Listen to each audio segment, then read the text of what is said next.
I'm Rob Licuria, Senior Editor at Gold Derby, here with Megan Kasperlik, two-time Emmy nominee.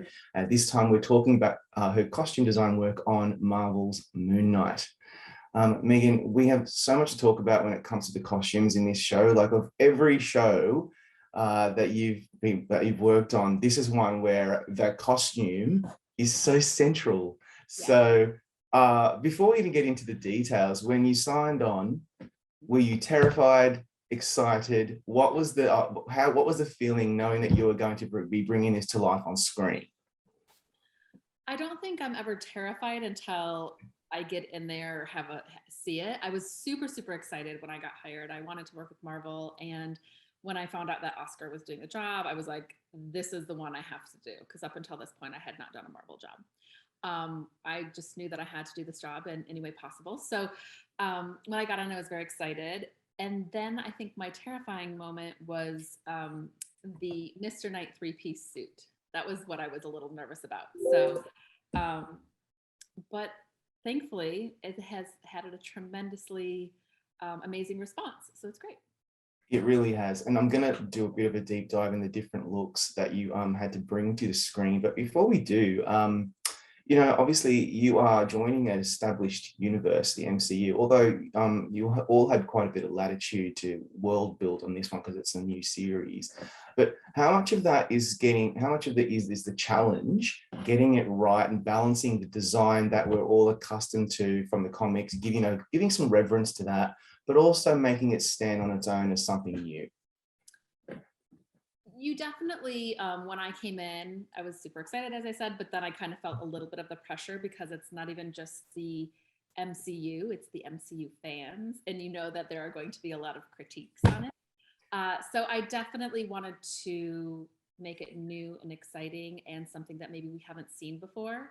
So that's where a lot of the texture and depth that was brought into the costume I felt was a great element. I feel especially in the Moon Knight costume, I took a little bit of a chance with it having so many different layers. So that was definitely something that I'm like, well, the fans are going to like it or they're not going to like it. So that was a little bit of a chance. But I think there's also so much excitement in that because you have tremendous world building to do, especially with Moon Knight jumping from the page onto screen and it hasn't been on screen yet. So that character really coming to life. So it was really exciting. Yeah. And I mean, the designs that you eventually put out there, they're going to be with us for a while now if Moon Knight ever does, if we ever see him again.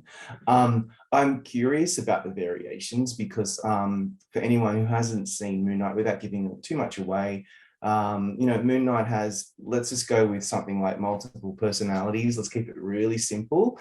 And so that it was a good way for us to kind of eventually work out who perhaps Moon Knight's alter ego or vice versa was.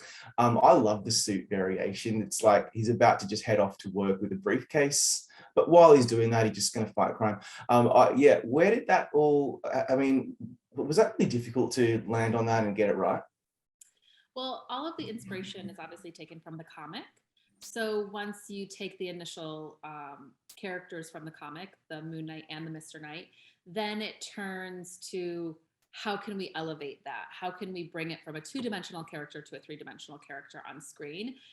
As I mentioned, I love the details and I also love a lot of texture. So I knew that it was important, especially in it was for both suits, the Moon Knight and Mr. Knight, but in Mr. Knight, that white suit could not be a flat white. Otherwise it would not read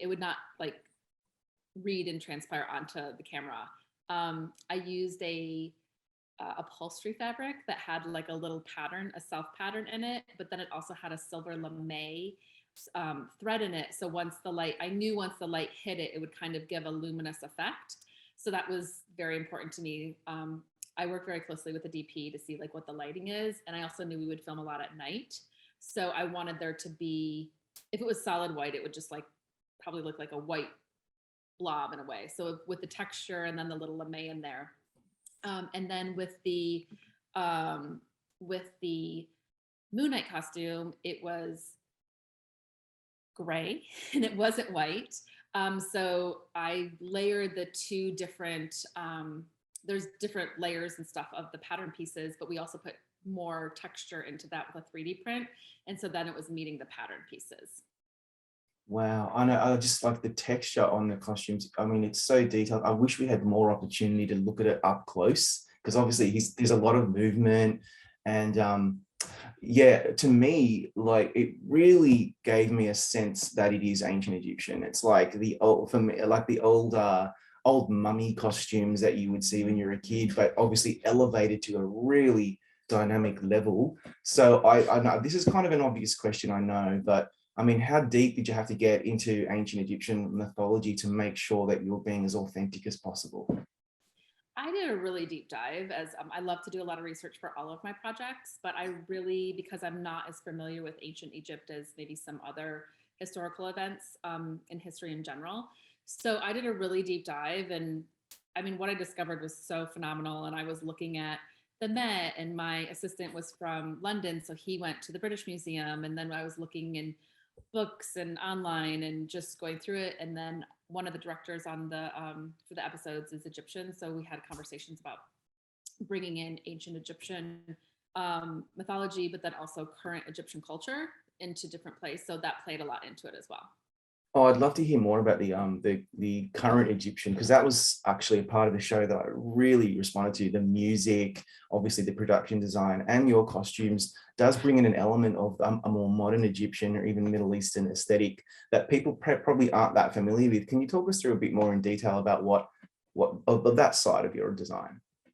Yeah, for a lot of it was more so for the Layla character Yeah, and making sure that she was representing Egyptian women and like the new Egyptian women, but also bringing in an element that she lived in London for a while. So how was it that she was born and raised to a certain age in Egypt, but then like the coming of age story of her in London? So it was a little mix between that. So when we first see her in episode 2, I wanted to make sure that she had like lots of color, and obviously her hair plays into it and her accessories. So the color and the accessories and the hair was more from Egypt, and then maybe some of the sportiness or getting on her Vespa and wearing a few other things like that, and her shoes were more a little bit more London. And so her jewelry, there's some like Egyptian significance and like the snake, and then she had just some of her jewelry and her rings had just little things, and then we had like a bracelet that had some Egyptian reference to it. So that is how that kind of been brought in with her.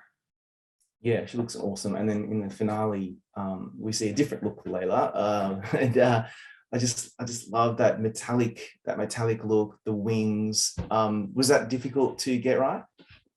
Yeah, so her character name is Scarlet Scarab, and it was definitely a challenge because there was a few different iterations of that costume, and it was about really getting it right. So we did a few things, and the director and May and I were like, this element might not be working, and we'd like to go a little bit and change it up a little bit. So we did change some things as it was developing, and I think it just made the costume better and made it stronger. So that was like a phenomenal transition in that. So we were very excited. I was very excited to see it on camera yesterday.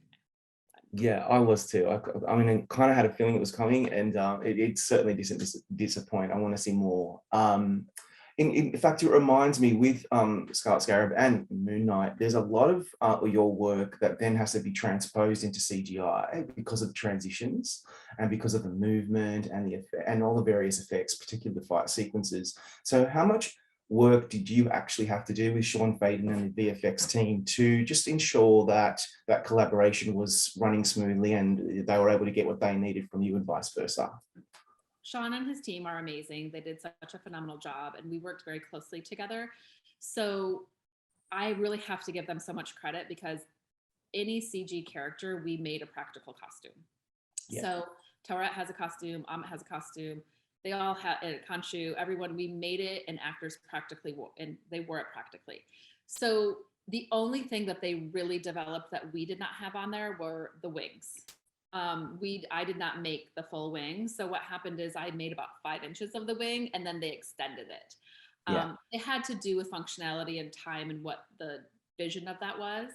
But I spoke with Sean and his team at length about it. There was like multiple meetings, multiple conversations, visuals, but truly everything that I designed, it was on anytime they did CG. So that was, you didn't lose anything, which was like, I really have to give them so much kudos, because it was just fantastic to see that like the integrity of the design was there.